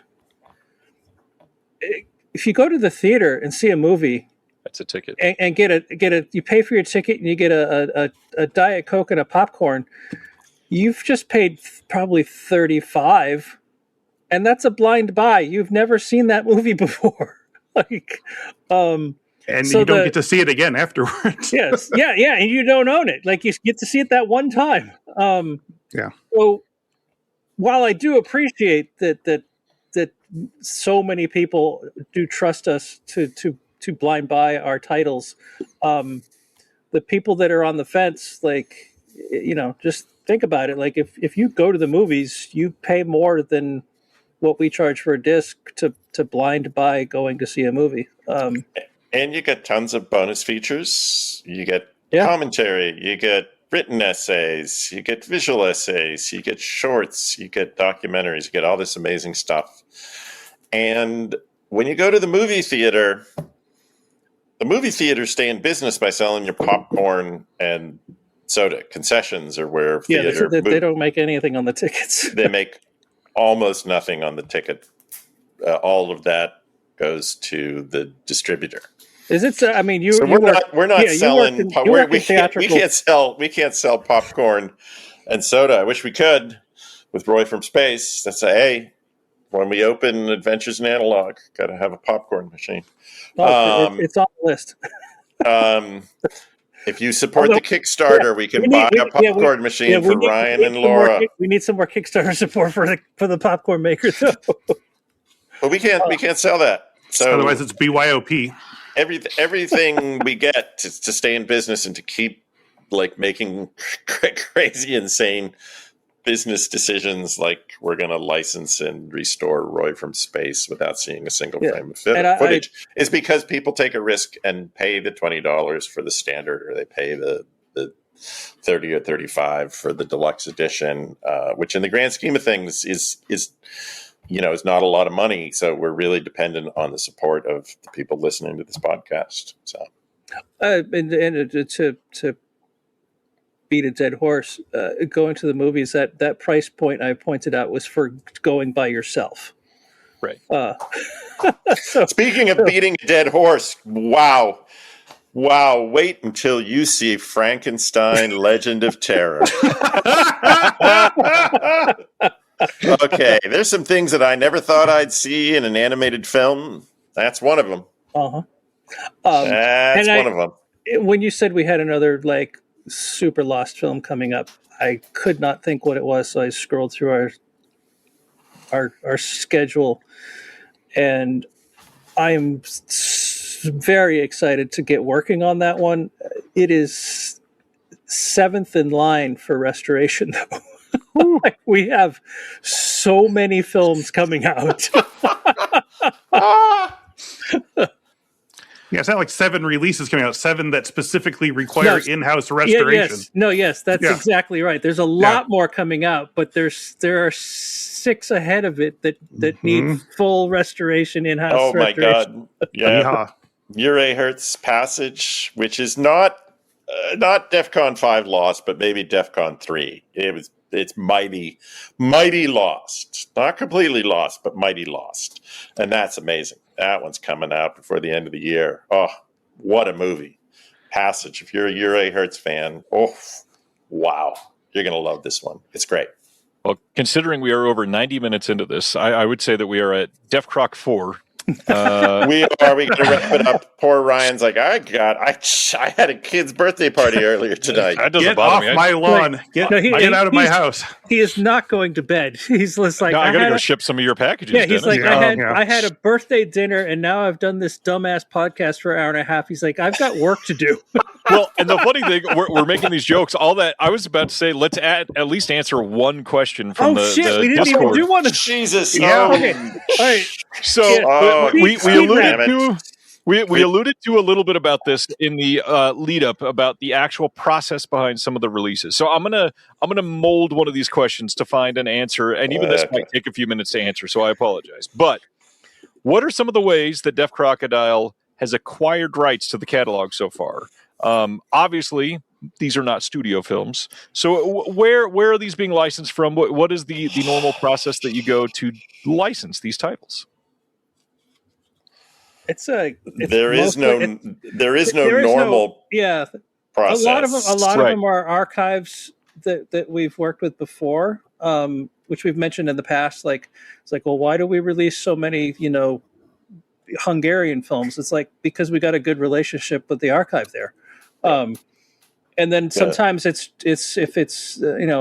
sometimes we get lucky and the filmmaker themselves have the rights and the elements. Those are we love that, like, because then you also know that the filmmaker themselves is the one benefiting, getting paid. Not the archives, like, they're doing really important work, so it's important that they get paid too. But it does feel different. It does feel different to send Belinda a check than it does to send NFI a check. Or Robert Wynne Simmons, who's the director and writer of The Outcast. So that's a situation where he has rights to the film, and the Irish Film Institute Film Archive in Dublin had done a beautiful restoration. So we were able to license rights from Robert, and we pay him royalties, which is very happy to get and very appreciative. And he's like, you guys are so good at reporting and paying royalties. So in the case of Roy from Space, we spent, as we talked about, several years trying to find and then negotiate with the daughter of the film's original producer, Andrea Perez Mata. A lot of it is contacts that we have, around the world, people who will come to us and suggest films. Sometimes they have a contact for the rights holder. Other times they say, hey, I would love to see this film, but I have no idea. And then that sets us off on a whole, merry chase trying to find out where both rights and materials. The Val Guest film Tomorrow, that was actually a movie that, Craig, I don't know if you remember, we'd pursued for years, fruitlessly, had made no headway whatsoever trying to reach the estate, the children of one of the producers of the film. And we made contact briefly, and then it was just radio silence, and I kept following up and I heard nothing. And then kind of out of the blue, a colleague of ours at the BFI said, hey, I remember you mentioned Tomorrow. Well, we have Film Elements, and Screenbound International has the rights to it. And so we were able to license rights from Screenbound in the UK and then work with the BFI they provided a new scan from the camera negative audio transfer, and we did the digital restoration. So that was another film that had actually been on our want list for years and years. And then just through patience and serendipity, we finally got connected with the right people to make it happen.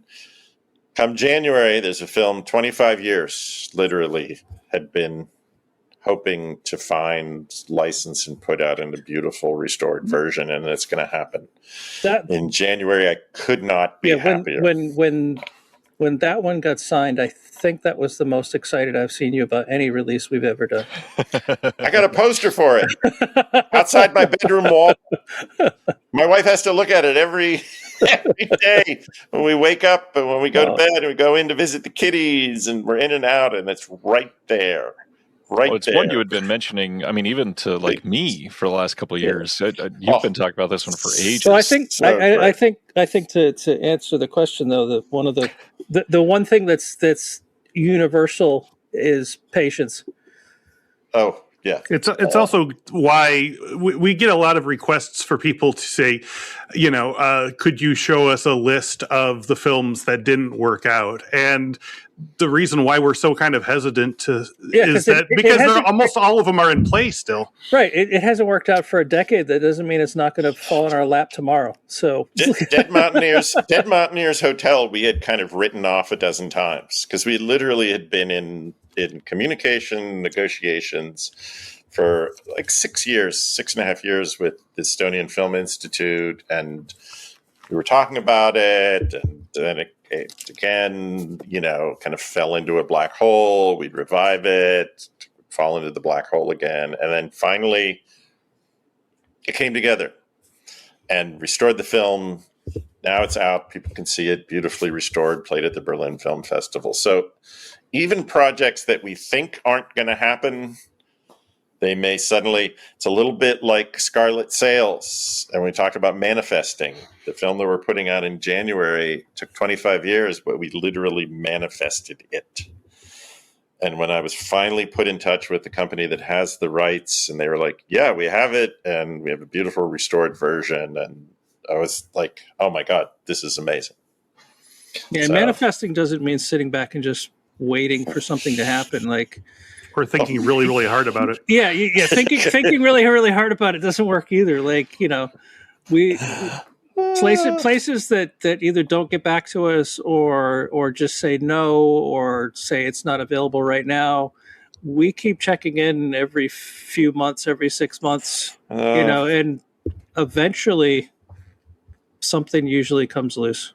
Yeah, not always. There are ones that there are ones that have gotten away, and honestly, even the ones that get away, we are glad that they finally, hopefully, see the light of day, and that they get a beautiful release like Angel's Egg. It's wonderful. It didn't, it's still a little bittersweet that we didn't put it out, but it has gotten a beautiful release, beautiful restoration, and is people just like Forgotten is going to. I couldn't help but have a dig at Kino. Is it coming out? Yeah, Kino's putting out Begotten in 4K. Wow, I have to say I am shocked because that has got to be maybe the weirdest movie that Kino Lorber will ever release. Have any of you three seen? Chris, you've seen Begotten, right? Oh yeah, you've seen Hard it, to Brian, see, right? Hard to see. Yeah, this is one I'd wanted to go after for a long time, and I talked to Craig about it, and then found out that Kino had signed it ages ago. It's like, I mean, any company would have been better with this title than Kino, almost. And I'm shocked that Kino would want it because it's. I mean, it's so avant-garde. It is so extreme. I'm more shocked that the director went with Kino, considering what they wanted us to do. Kino is like 180 degrees from what he wanted. Right. But they also have money, so they don't spend it though. I mean, yeah, that's true. That's true. We were in discussions about doing a beautiful like art book, and the movie would be part of it and everything. And I don't think that's what Kino. I'm just going to guess that that's not what Kino has in mind. But it is great that it's going to. I mean, I love Begotten. Yeah, it's good that it'll be out there. Although I will say. When it came out originally, I took my then girlfriend in New York to go see it, and she was so infuriated that she walked out of the theater and stayed in the lobby until the movie ended, and then insisted we go see another like real movie as like a palate cleanser. She was like, "That was so awful. How could you?" You pulled a Travis Bickle. Oh, she was so mad at me that I had taken her to see Begotten, which I loved. I loved back then. I still love. I would love to see either a book or even just a zine of people's favorite, or an article for Physical Media Advocate of the worst movies that you've taken a first date to. Just have everyone contribute. That's not a bad idea. I had a roommate that took a first date, but yeah. I had a roommate that took a first date to Frank Zappa's movie 200 Motels, and that didn't go great. Wow. Anyway, we just had an article on 200 motels in the Physical Media Advocate, so that's perfect. Oh my God, that's amazing. Right, question 2. We'll be quicker on this one, promise. question 2. Dennis, what are your favorite 100 movie? That's not fair. Annotated. That's not fair. I mean, one of the big ones everybody wants to know, how do we choose the people to do bonus features? I know that is Dennis's purview. I think the biggest thing is Dennis just has the world's largest Rolodex. Yeah, Craig and I talk it through. We usually are like, hey, what do you think about, this? I mean, we know Walter's going to do an essay. If there are people that we've worked with repeatedly, like for our Czech film releases, of course, we put them out with Irina Kovarova, our great friend with Comeback Company. And then there, like Jonathan Owen has contributed a lot of wonderful essays for our Czech releases. Peter Rolberg for our Russian releases. Steve Bissett for kind of Patushko and fantasy related thing. So depending, for animated, a lot of our animated films, we've had Jenny Barker contribute essays. We've also had recently Adam Rakoff, James Hancock, and Martin Kessler I do commentaries, and they're fantastic. Yeah, I love their commentaries. They've got a really good kind of vibe, the three of them together. Yeah. But it is also kind of tricky because, at least for me, I don't know if I'd love to hear what people who buy our stuff feel. Going back to the same people all the time is great because you know what they're going to give you and it's good. But kind of feel like you wanted some variety as well. So it's a balance between going to the same well over and over and over again versus trying to get some new voices.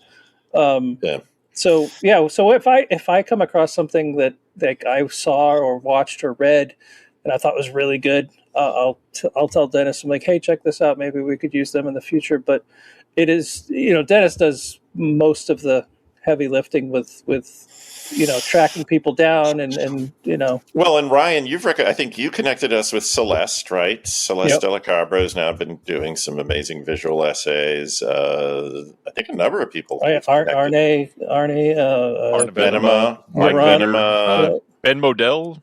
Yeah, Laurent. Yeah, Ben Modell, who I knew of Ben's work, but was not in touch with Ben. Ben is you have an impressive film historian yourself, sir. Yeah, yes, I'm trying. It pays to be a physical media advocate and disconnected.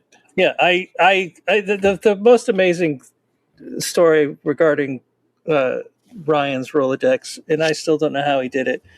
I know exactly what you're going to do. Yeah, when we were doing the Tuvo Tullio set, I was like getting an essay, even a 2-sentence introduction, anything from John Waters would have been perfect for that set because those films are so John Waters-esque, especially Sensuela.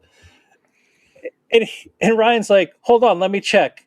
And like 5 minutes later, he says sorry, he can't do it. I'm like, are you friggin' kidding me? I'm like, you just have John Waters on speed dial? It's worked out for a few recently, and it's been really fun to see some of these random giant directors. I mean, Guy Madden was the big one that was fairly easy to get a hold of recently. I'll just say this: if you do know how to reach him other than email, I'm happy to send him a set, even though he didn't contribute to it, because I honestly think he would really like those films. To be fair, he did request the set afterwards. I'll try to get an address and we'll get it to him. Yeah, I'll happy to give it to him because I think he'd really dig it. He'd be like, I mean, Sensuela, I'm watching that and I'm like, how did John Waters not direct this? It is a finished John Waters movie. Yeah, it's so good. Which is very high compliment. Yeah. So, yes.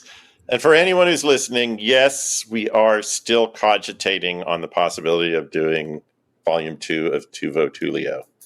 It is still on our radar. We have not made a decision, but we know there are other wonderful gems from the 40s and 50s out there by Tuvo Tullio. And I'm doing everything in my power to apply pressure from halfway across the country to sway that in favor of a yes. To sway that? To sway the decision that I want to hear, which is yes. We're doing trying to manifest it. Yes. Yeah. And if you want to help that in any way and you don't have volume 1 yet, that would be a really great way is to go buy volume 1 and sell it out. Author Jimmy McDonough said this set knocked me out of my chair. So how's that for a blurb? I love that months after it came out, I just posted in the Discord. I'm like, so how many of you noticed that the artwork on the slipcase is a silhouette of a reindeer? 0. Nobody noticed. Not a single person noticed the reindeer. I pointed out to everybody that I thought it was such a great design. I was just like, that came out so great. We were all just smitten by that picture of Layla. When Sam sent me when Sam sent me the art and it was small on my computer from far away, I went, "Oh no way!" That was after I had looked at it. It is easier to see further away. Yeah, but I don't know. I love. Put your set across the room and then take off your glasses and look at it with your left leg up. Magic eye. We should start doing that with all our releases, where we just like hide imagery and symbolism in them. I've been hiding little tiny Romeros in some of the still graphics of some of our social posts. So, like in a pic for Hayop Ka, like Romero's like hanging out on her nightstand while they're watching the romantic comedy. Oh my God, Maria and I were at a flea market the other day and we saw a painting. It was amazing. So we saw it from, like maybe 15, 20 feet away, and it's the face of Jesus. And then as you get closer, you realize that his face is created from the crucifix with Jesus on it. So literally, it's like that's not creepy at all. Bridge of is literally, and we were like, "What on? Oh my God! Jesus' face is him on the cross. What have you done?" If you look closer, is the face on Jesus' face on the cross of Jesus? I know. It's a fractal. I couldn't actually go in like MC Escher world, like, oh my God, and then inside that is another one. It was so freaky. I was like, "Do you think we should get it?" She was like, "No, I don't think we should get that." I think our house would be cursed. No, Dennis. I think our house would be cursed. No, don't get that. Yo, dog, I heard you like Jesus on the cross, so I put Jesus on the cross on your Jesus on the cross. God, it was so bizarre. It was like who's the famous Italian artist who makes the faces out of like fruit and vegetables? Arcambolo or Arcambolo? Yeah. It's a little bit like that, where when you get up close, you're like, whoa. So yes, look at the Tuvo Tullio set. Look for the hidden reindeer. It's not hidden. It's not buy a second copy. It's not hidden. It's not hidden. I have to say, I have one or two of our early OCN era slipcovers. There is a hidden message like inside the slipcover, and I've wanted to keep doing that, and I just keep forgetting. Oh, so now that we're back to doing slipcovers, what did we do? I think I completely forget. I think it was Visitors from Arcana Galaxy. I think the original OCN slipcover. There's something written on the inside of it. Wow! Now I'm gonna go try and find one in the garage. I'm like, really? Yeah, it's a line from a Prince song. Jesus! Wow, that's right. Oh, that's okay. Now it's starting to. Yes, I think you did say there was a line from a Prince song somewhere. But yeah, I if I remember, I will add some more fun things that no one will notice. But the reindeer wasn't intended to be hidden. That was supposed to be very obvious. It's literally a different color than the rest of the art. That's the best part. Because it's all the black and white films are the collage, and then the color film is all in the reindeer. Hey, it's almost 11 p.m. on a Tuesday night. Wow, you got to go to bed. Chris he doesn't go to bed. Chris might go to bed. Ryan doesn't go to bed. I'm a night owl. Same.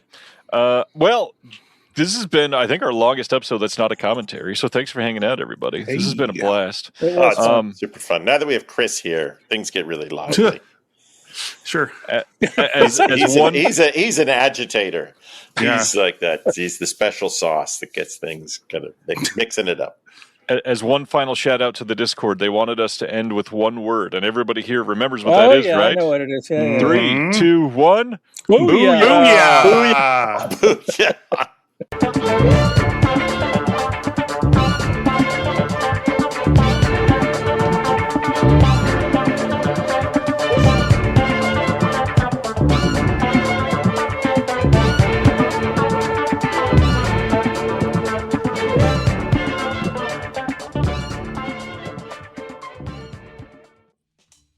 Do you love movies? So do I. What's up, y'all? It's KB, and I love movies. Inviting you to listen to The Conversation, a film podcast where passion meets perspective and opinion. From the old school to the new, I invite a guest on to discuss the movies that thrill us, challenge us, break our hearts, or even blow our minds. There's always new episodes dropping wherever you get your podcasts. So join the conversation. We don't just watch movies. We love talking about them too. The Conversation with KB Loves Movies, a part of Someone's Favorite Productions podcast network.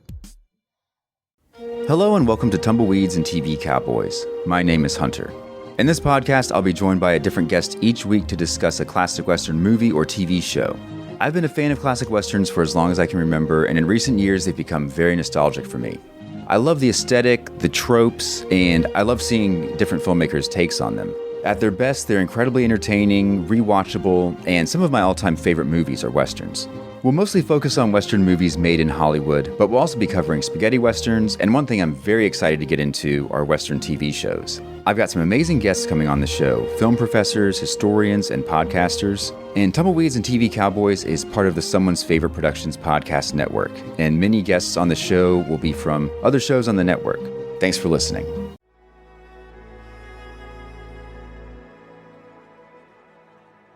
Thank you for listening. To hear more shows from the Someone's Favorite Productions podcast network, please select the link in the description